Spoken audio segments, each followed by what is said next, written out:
In the television world, there are two very important definitions that you need to learn: A-roll and B-roll. In terms of this project, and most nonfiction projects, A-roll refers to interview, and B-roll refers to footage that helps the interview all tie together. Without B-roll, an interview would just be talking heads, and it wouldn't be very interesting, and definitely it's not going to hold your viewers' attention that way. Watch this video on how to shoot B-roll footage. Without shots that show what your subject is talking about, it can be hard to keep the interest of your viewers.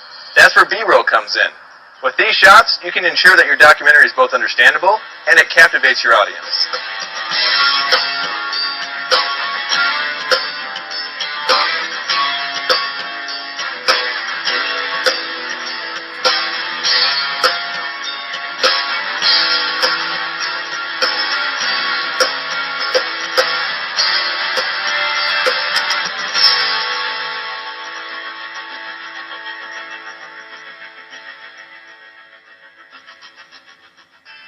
It's often surprising how much of a difference good B-roll can make to a documentary. It helps you keep a good pace, cover mistakes, and dive even deeper into your story. To help you shoot good B-roll, we'll go over some tips on how to direct and capture people and how to make sure you cover live events in a way that makes your documentary interesting and informative. More often than not, your B-roll will involve capturing people doing everyday tasks. Even so, in order to make sure you get the kinds of shots that will tell your story, you want to spend some time putting together a goal list. This way, you won't waste any time capturing events that won't further the story of your film. Much like film, you'll often need to help your subjects overcome camera shyness by having them do familiar tasks or by recounting conversations they've had earlier. In certain cases, when changing locations, you can even step in to remind them what they were feeling before the move. Similar to interviews, you'll want to remind your subject not to look at the camera or to worry about any mistakes. The footage can always be cleaned up later. To avoid this kind of behavior, make sure you shoot in familiar environments, try not to talk with the subjects, make small movements, and get some distance between you and the subject when possible. In order to capture the actions of your subject adequately, you want to consider having multiple cameras at your shoot. Especially if you have more than one subject, this can help you get angles that show the emotions of your subject much more clearly. If your two subjects are talking, you want to really consider whether or not to shoot over the shoulder of each subject or just frame them both independently. By shooting over the shoulder of your subject, the viewer will have a much better sense of distance between your two subjects. On the other hand, shooting each person independently helps the viewer focus on that one person and can be less distracting to your subjects. The best way to make an editor happy while shooting your documentary is to remember to capture cutaways and reaction shots. These shots help you to fill in mistakes and keep a faster pace in your documentary. The last thing to consider when shooting subjects is what your angle and setting convey. Shooting your subject in a dark or busy environment actually makes them feel dark or busy themselves. At the same time, shooting your subject from a high angle can make them feel really small, while shooting from a low angle makes them feel much bigger than they really are. As a result, your angle and environment need to be carefully considered for every shot you do. Last but not least, you want to make sure you have the right equipment to do the job. When shooting people, mobility and quick setups are important, so having a lightweight telescoping tripod and a camcorder with a good zoom lens are really good ideas. In certain cases, a small slider dolly on a tripod can also be used. These dollies can quickly make your shots look more professional. Also, since you'll more than likely be filming subjects by yourself in order to be less intrusive, you won't need any audio or lighting gear since they'll just end up taking too much space. The other common subject to get B-roll of is a live event. The more you know about a live event, the more control you'll have over your audio and your image. This is why getting an agenda early on and scouting the location before it begins is always worth your time.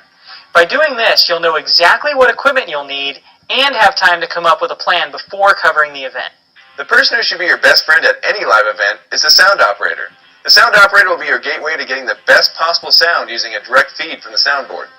Often the best outputs to draw from are an auxiliary out, tape out, or the headphone out. The trick is going to be finding out which output the sound operator is actually willing to give up.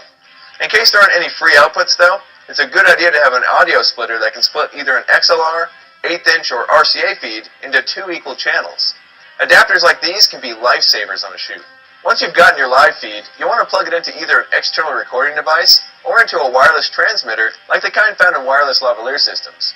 This way you can hook up the receiver to your camera audio input and monitor the audio for levels that might get too hot. However, even if you're monitoring the audio feed, you'll still want to speak with a sound operator ahead of time to make sure they know how much volume to give your camera.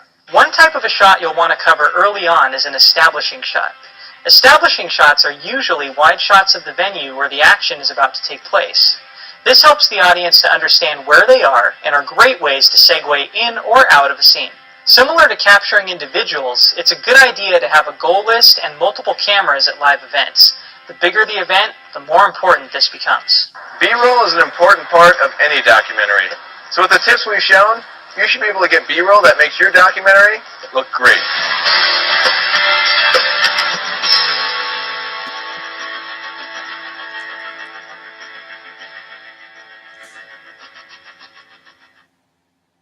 Dog.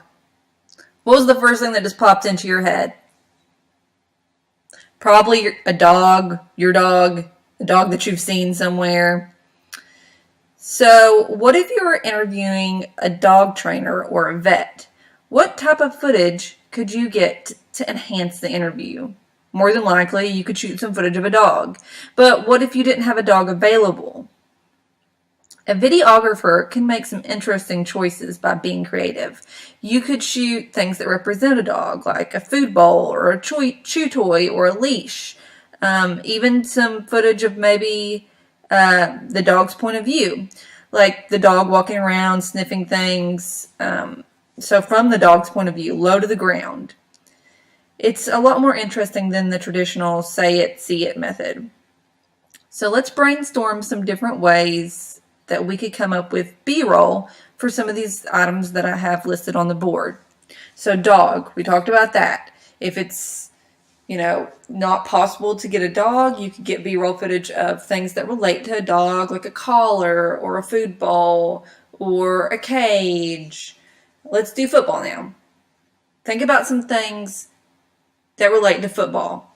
If you were interviewing a coach about the great season he had, what kind of B-roll could we show while he talks about football that's going to make sense?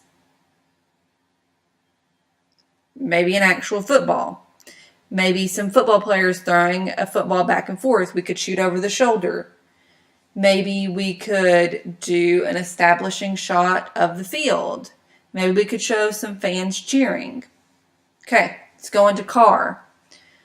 What if we were doing a short video about car safety? We interviewed somebody about car safety. What could we show? Maybe an up-close shot of someone shifting gears, or an up-close of someone turning the vehicle on. Maybe we could show someone adjusting a mirror, entering the car. Maybe we could just show an up-close shot of special features on the car, like the wheels or a window rolling up. So you get the idea of what B-roll is. B-roll is basically related shots that are going to make it a little bit more interesting than just seeing somebody talk the entire time.